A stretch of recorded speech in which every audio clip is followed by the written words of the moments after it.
शांति। 8 फरवरी 2023 प्रातः मुरली। ओम शांति। बाप दादा मधुबन। बाबा ने आज सुनाया, मीठे बच्चे, तुम ब्राह्मण ही गॉडली स्टूडेंट हो। तुम्हें बाप ने रचता और रचना का ज्ञान देकर मास्टर जानी जाननहार बनाया है। अभी तुम सब कुछ जान जाते हो। अभी तुम बाप के द्वारा सब कुछ जान जाते हो। प्रश्न बाबा ने किया, दूसरों को समझाने की फलक किन बच्चों में रहेगी? दूसरों को समझाने की फलक किन बच्चों में रहेगी? उत्तर, जिनके पास ज्ञान की पूंजी है, जो स्वयं हर बात को समझकर धारण करते हैं, वही दूसरों को फलक से समझा सकते हैं। तुम्हें फलक से सबको बाप का परिचय दे, उनसे वर्षा लेने की विधि बतानी है। गीत है, तकदीर जगाकर आई हूँ, तकदीर जगाकर आई हूँ। ओम शांति। वास्तव में ये गीत गाने की ज़रूरत नहीं है। बाबा ने कहा, वास्तव में ये गीत गाने की ज़रूरत नहीं है, परंतु बहलाने के लिए ये आवाज़ करना पड़ता है, क्योंकि द्वापर युग से कनरस रहा है ना, तो बहलाने के लिए ये करना पड़ता है। वास्तव में आत्मा को आवाज़ करने की दरकार नहीं। आत्मा तो आवाज़ से परे निर्वाण धाम जाने चाहती है। बहुत बाजे गाजे तालियां आदि सुनकर आत्मा थकी हुई है। द्वापर युग से बहुत गाजे बाजे तालियों की आवाज़ सुनकर के आत्मा थकी हुई है। इसलिए अब बाप को याद करती है, हे भगवान मुझे ले जाओ। बच्चे जानते ये बाप हमको समझा रहे हैं। जैसे घर में बाप और दादा दोनों बच्चे बच्चे कहते हैं, दादा ऐसे नहीं कहेंगे कि पोत्रे इधर आओ। दादा ऐसे नहीं कहेंगे कि पोत्रे इधर आओ, दोनों ही कहेंगे बच्चे इधर आओ। यहाँ तो बाप और दादा साकार और निराकार दोनों इकट्ठे हैं। वास्तव में सभी मनुष्य मात्र का ये बाप और दादा है। तो जरूर परमपिता परमात्मा को सृष्टि रचने आना पड़े। कौन सी सृष्टि रचने आना पड़े? देवी देवताओं वाली सृष्टि रचने के लिए शिव बाबा को सृष्टि पर आना पड़े। तुम्हारा नाम बहुत अच्छा रखा हुआ है, ब्रह्मा कुमार कुमारियाँ। आबू में भी अधर देवी और कुमारी कन्या के मंदिर हैं, तो एक कन्या तो नहीं होगी ना, जरूर बहुत होंगे। दोनों का अलग अलग मंदिर है। बाबा ने कहा दोनों का अलग अलग मंदिर है, अधर कुमारी और कुमारी। अधर कुमारी किसको कहा जाता है? कुमारी कन्या किसको कहा जाता है? मंदिर तो उन्होंने बना दिया, लेकिन उनको वास्तविकता का पता नहीं। ये तो तुम ही जानते हो। ये है शिव शक्तियाँ। अंदर बहुत बड़ा मंदिर बना हुआ है, बहुत कोठरियाँ हैं, तो मंदिर भी साक्षी देता है कि कुमारियाँ और अदर कुमारियाँ बहुत है। तो बाबा ने कहा मंदिर भी इस बात का साक्षी है कि कुमारियाँ और अदर कुमारियाँ बहुत हैं।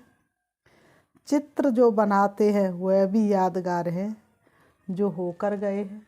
और उनका चित्र जो बनाते हैं वह भी यादगार है। किनके चित्र बनाते हैं? जो होकर के गए हैं। जैसे देवी देवताओं के चित्र हैं, जरूर होकर के गए हैं। वे विश्व के मालिक थे, अब नहीं हैं। विश्व के रचता ने ही भारत को विश्व का मालिक बनाया। कैसे? सो अब प्रैक्टिकल में बन रहे हैं। सो तुम बच्चे अब प्रैक्टिकल में बन रहे हैं। अभी कलयुग है, सतयुग है, एक आद सनातन देवी देवता धर्म, इसलिए उसका नाम सतयुग है। कलयुग में अनेक धर्म और अनेक प्रजा का राज्य है। तुम बच्चे जब सुनते हो तो समझते हो बाबा अर्थात रीति ठीक समझाते हैं, परंतु कोई कारणवश हमको धारणा नहीं होती है। बाबा तो हर बात यथार्थ रीति समझाते हैं, लेकिन कोई कारणवश हमको धारणा नहीं होती है, इसलिए औरों को भी धारणा नहीं करा सकते हैं। कोई ना कोई विघ्न है। हम डल स्टूडेंट हैं। डल स्टूडेंट इसलिए तो दूसरों को धारणा नहीं करा सकते। बाकी बाप तो बहुत अच्छी रीति समझाते हैं। अनेक मनुष्य अनेक धर्म है। 5000 वर्ष पहले भारत स्वर्ग था। बहुत थोड़े मनुष्य थे, सिर्फ सूर्यवंशी और चंद्रवंशी। वह आत्माएं परम धाम से आई थी अपना पाठ बजाने। बाकी सभी धर्मों की आत्मा निर्वाण धाम में थी।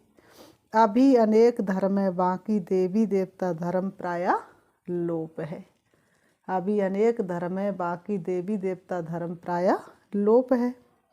तो जरूर फिर सतयुग बनेगा। परम पिता परमात्मा को ही आकर स्वर्ग रचना पड़े, और किसी मनुष्य की तो ऐसी ताकत नहीं जो स्वर्ग रच दे। भक्त जो भगवान को याद करते हैं तो उनको भक्ति का फल देने के लिए भी यहाँ आना पड़ेगा। ऊपर तो भक्तों को भक्ति का फल नहीं देंगे, बाकी सबको वापस मुक्ति धाम ले जाना होता है, और तो कोई वापस ले जा नहीं सकते। अगर एक भी गुरु गति सदगति का रास्ता जानता होता तो फिर उनके पिछाड़ी लाखों शिष्य भी जाते। उन यात्राओं में तो जाकर फिर लौट आते हैं, परंतु मुक्ति धाम से फिर वापस आए क्यों? एक को रास्ता मिले तो सबको ले जाए। अगर एक भी शिष्य को रास्ता मिले तो सबको ले जाए। अब एक बाप आया है तो तुम सबको रास्ता मिलता है ना। सभी को दुख की दुनिया से छुड़ाते हैं, इसलिए उनको लिबरेटर कहते हैं। दुखों से अगर चोट खाई न होती तुम्हारी प्रभु याद आई न होती। तो दुखों से लिबरेट करते हैं। उस निराकार को आने लिए शरीर चाहिए, तो नई दुनिया को रचने के लिए प्रजापिता भी चाहिए। रचना यहाँ रचनी है तो ब्रह्मा भी यहाँ का मनुष्य चाहिए, ऊपर का मनुष्य तो नहीं चाहिए। सूक्ष्म वतन से उतर नीचे तो नहीं आएगा। कहते भी अभी ब्रह्मा की रात है, तो ब्रह्मा मुख वंशावली की भी रात है। अब अंत में बाप आए हैं दिन करने। ब्रह्मा की रात पूरी होती है तो बीके की भी रात पूरी होती है।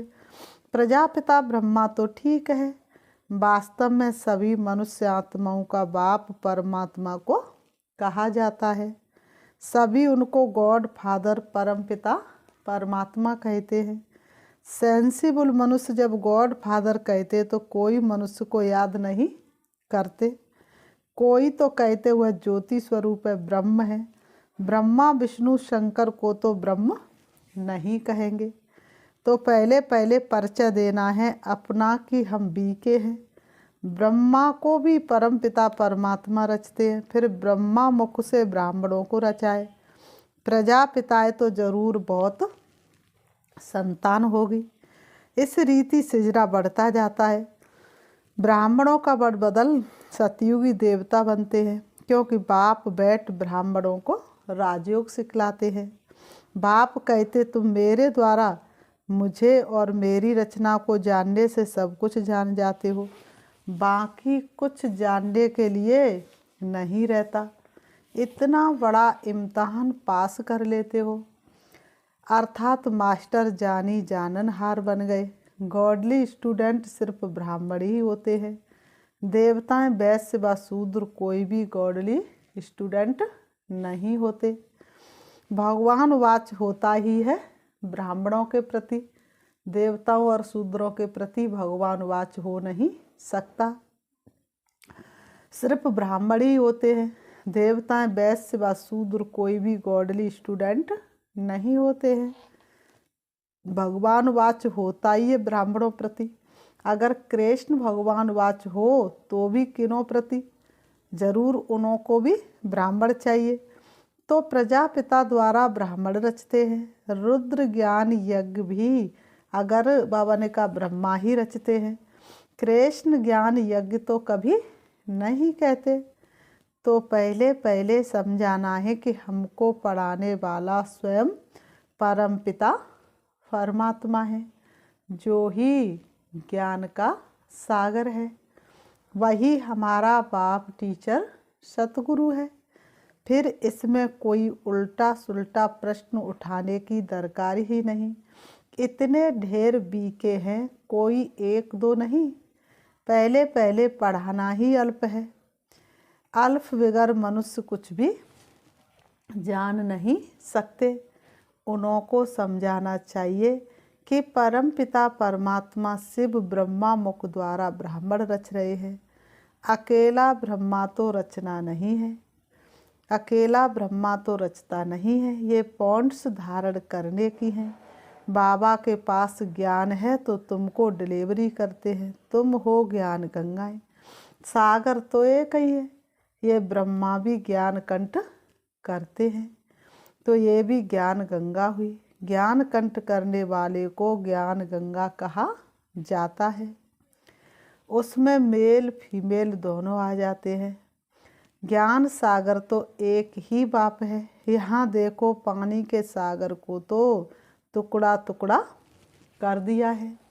सतयुग में जब एक ही सूरबंसी राजाई थी तो सागर के टुकड़े नहीं थे।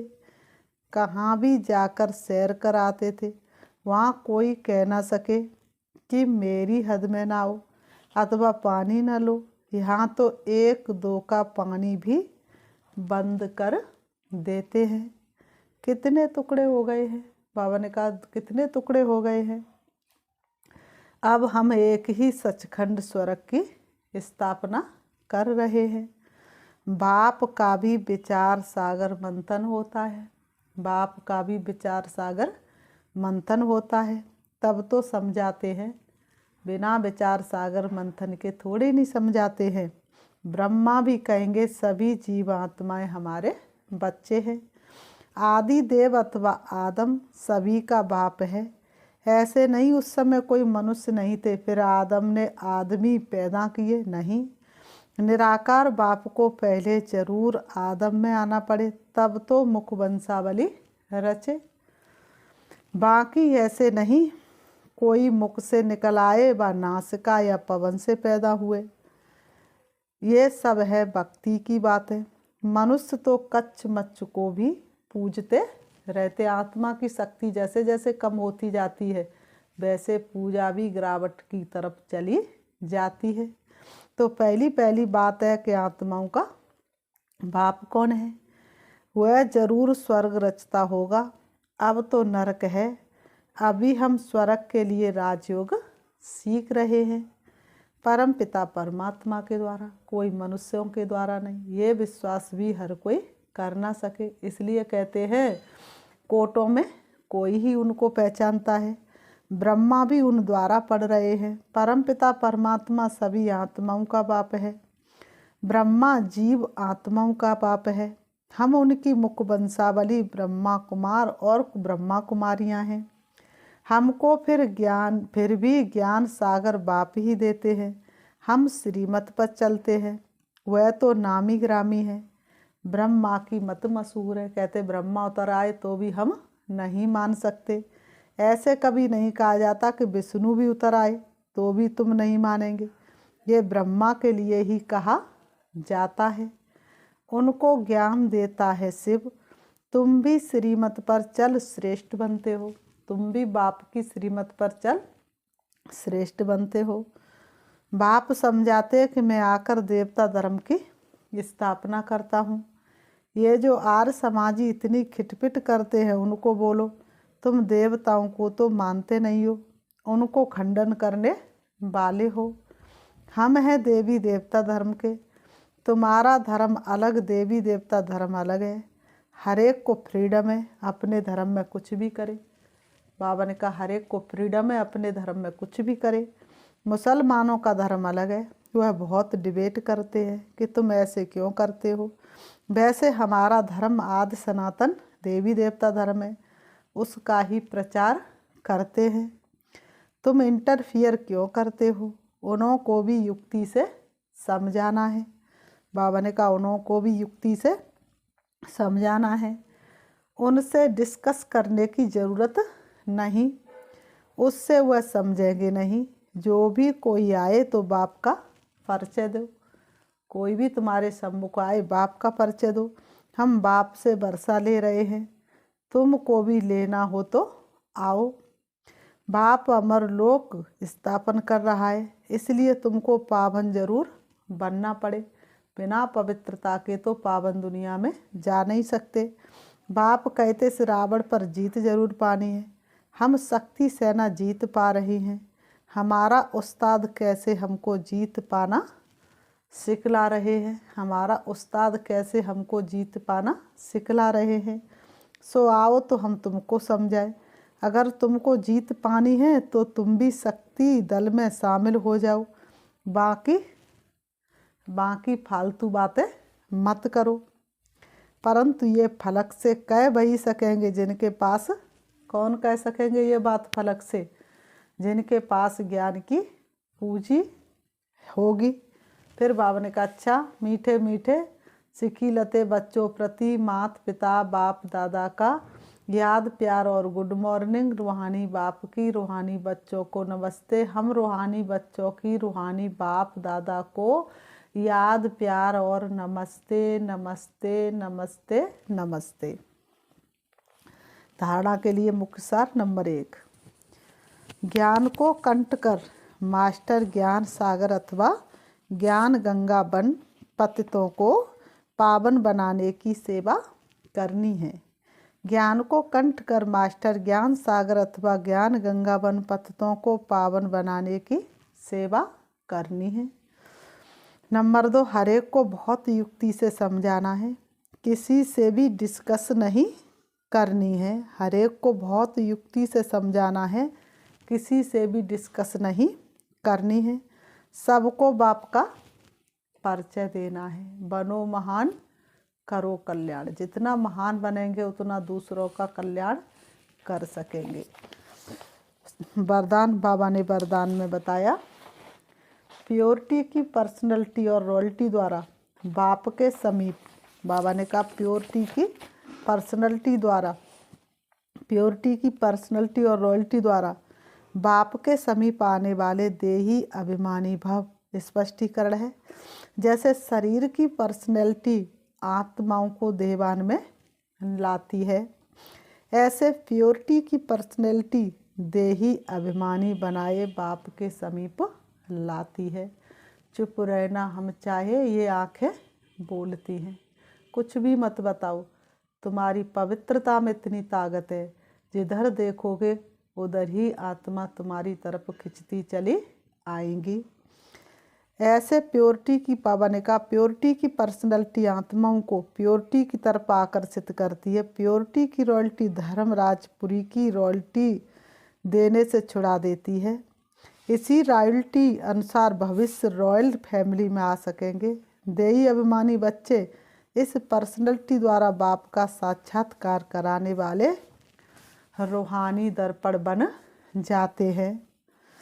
स्लोगन, हर एक की विशेषता को देखने का चश्मा सदा लगा रहे तो विशेष आत्मा बन जाएंगे। हर एक की विशेषता को देखने का चश्मा सदा लगा रहे तो विशेष आत्मा बन जाएंगे। मातेश्वरी जी के अनमोल महावाक्य। नंबर 1, अपना ये जो ईश्वरी सत्संग है कॉमन सत्संग नहीं है, ये है ईश्वरी स्कूल कॉलेज, जिस कॉलेज में अपने को रेगुलर स्टडी करनी है। बाकी तो सिर्फ सत्संग करना, थोड़ा समय वहाँ सुना फिर तो जैसा है वैसा ही बन जाता है, क्योंकि वहाँ कोई रेगुलर पढ़ाई नहीं मिलती है। गुरु ने मंत्र दिया और चले आते अपने घर, 7 दिन की भागवत सुनी और चले आए अपने घर। लेकिन यहाँ पर तो पढ़ाई रेगुलर है, जहाँ से कोई प्रालब्धि बने। इसलिए अपना सत्संग कोई कॉमन सत्संग नहीं है, अपना तो ईश्वरी कॉलेज है। जहाँ परमात्मा बैठ हमें पढ़ाता है और हम उस पढ़ाई को पूरी धारण कर ऊंच पद को प्राप्त करते हैं। जैसे रोजाना स्कूल में मास्टर पढ़ाई डिग्री देता है, वैसे यहाँ भी स्वयं परमात्मा गुरु पिता टीचर के रूप में हमको पढ़ाई सर्वोत्तम देवी देवता पद प्राप्त कराते हैं। इसलिए इस स्कूल में जॉइंट्स होना ज़रूरी है। यहाँ आने वाले को ये नॉलेज समझाना ज़रूरी है। यहाँ कौन सी शिक्षा मिलती है, इन शिक्षा को लेने से हमको क्या प्राप्ति होगी। हम तो जान चुके हैं कि हमको खुद परमात्मा आकर डिग्री पास कराते हैं और फिर एक ही जन्म में सारा कोर्स पूरा कराना है। जो शुरू से लेकर अंत तक इस ज्ञान के कोर्स को पूरी रीति उठाते वो फुल पास होंगे। बाकी जो कोर्स के बीच में आएंगे वो तो इतनी नॉलेज को उठाएंगे नहीं। उन्हों को क्या पता आगे का कोर्स क्या चला। इसलिए यहाँ रेगुलर पढ़ना है। इस नॉलेज को जानने से ही आगे बढ़ेंगे, इसलिए रेगुलर स्टडी करनी है। नंबर 2, भगवानवाच बच्चों के प्रति बच्चे, जब परमात्मा खुद इस सृष्टि पर उतरा हुआ है तो उस परमात्मा को हमें पक्का हाथ देना है। ये निश्चय किया है कि परमात्मा इस सृष्टि पर उतरा है तो उस परमात्मा को हमें पूरा हाथ देना है। लेकिन पक्का सच्चा बच्चा ही बाबा को हाथ दे सकता है। ये चुनौती हर कोई स्वीकार नहीं कर सकता। इस बाप का हाथ कभी नहीं छोड़ना। नहीं भूलेंगे बाबा वो तेरा प्यार, मधुबन में जो किया है। अगर छोड़ेंगे तो फिर निधन का वन कहाँ जाएंगे। जब परमात्मा का हाथ पकड़ लिया तो फिर सूक्ष्म में ये संकल्प नहीं चाहिए कि मैं छोड़ दूँ बा संशय नहीं होना चाहिए। पता नहीं हम पार करेंगे व नहीं। कोई ऐसे भी बच्चे होते जो पिता को ना पहचानने के कारण पिता के भी सामने पढ़ते हैं और ऐसे भी कह देते हमको कोई की भी परवाह नहीं है। अगर ऐसा ख्याल आया तो ऐसे नालायक बच्चे की संभाल पिता कैसे करेगा। फिर तो मानो कि गिरा क्योंकि माया तो गिराने की बहुत कोशिश करती है। माया तो गिराने की बहुत कोशिश करती है, क्योंकि परीक्षा तो अवश्य लेगी कि कितने तक योद्धा रुस्तम पहलवान है। अब ये भी ज़रूरी है, जितना जितना हम प्रभु के साथ रुस्तम बनते जाएंगे उतना माया भी रुस्तम बन हमको गिराने की कोशिश करेगी। जोड़ी पूरी बनेगी। जितना प्रभु बलवान है तो माया भी उतनी बलवानी दिखाएगी। परंतु अपने को तो पक्का निश्चय है, आखिरीन भी परमात्मा महान बलवान है। आखिरीन उनकी जीत है। श्वासों श्वास इस विश्वास में स्थित होना है। माया को अपनी बलवानी दिखलानी है। वह प्रभु के आगे अपनी कमजोरी नहीं दिखाएगी।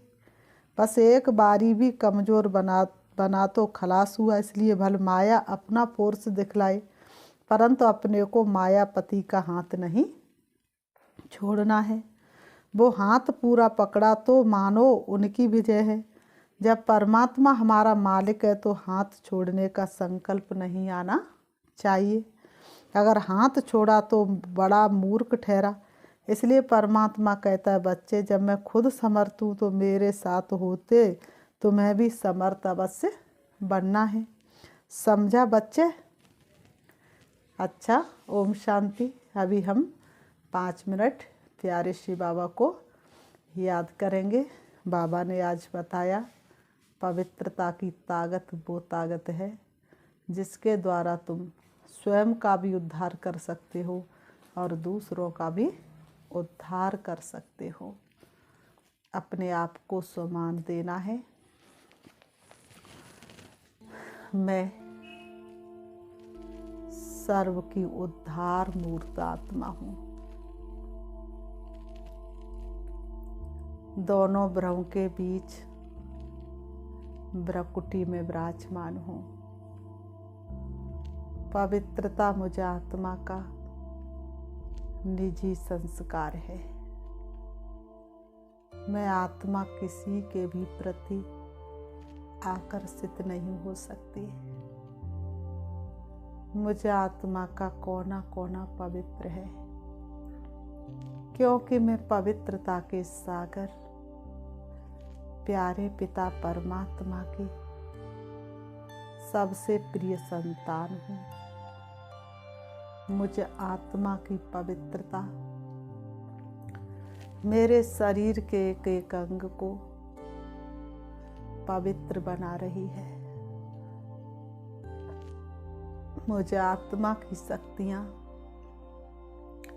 मेरे संपूर्ण मस्तिष्क में फैली हुई है। मुझे आत्मा की शक्ति मेरे नैनों से प्रत्यक्ष हो रही है। मेरे नैनों में चैन है। मेरे नैनों की पवित्रता से चारों तरफ का वातावरण पवित्र हो रहा है। मैं जिधर भी देखती हूँ वहाँ का विघ्न समाप्त हो जाता है। मैं जिसकी तरफ भी देखती हूँ वह आत्मा भी विकारों से मुक्त हो जाती है और वह अपने को हल्कापन महसूस करती है। मैं संपूर्ण पवित्रता को धारण किए हुए संपूर्ण पवित्र आत्मा हूँ। मेरी पवित्रता की शक्तियाँ दूर दूर तक फैली हुई है। चारों तरफ के वातावरण को पवित्र और शुद्ध बना रही है। मेरी पवित्रता से आकर्षित होकर के आसपास के सभी मनुष्य आत्माएं मेरी तरफ आकर्षित हो रही है।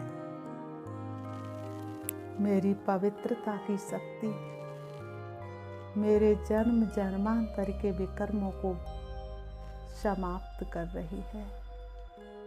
वास्तव में मैं आत्मा पवित्र हूँ। पवित्रता मुझे आत्मा का श्रृंगार है। पवित्रता मुझे आत्मा का निजी गुण है, जिसे मुझे हरगिज धारण करना है। आदि से लेकर के अंत तक, अनादि से लेकर अंत तक पवित्रता की ही पूजा होती है। पवित्रता का ही गायन है। पवित्रता ही श्रेष्ठता है। पवित्रता ही सुख शांति की जननी है। इसलिए मेरा व्रत पवित्रता है। मैं आत्मा पवित्र हूँ। मैं आत्मा शांत हूँ। ओम शांति।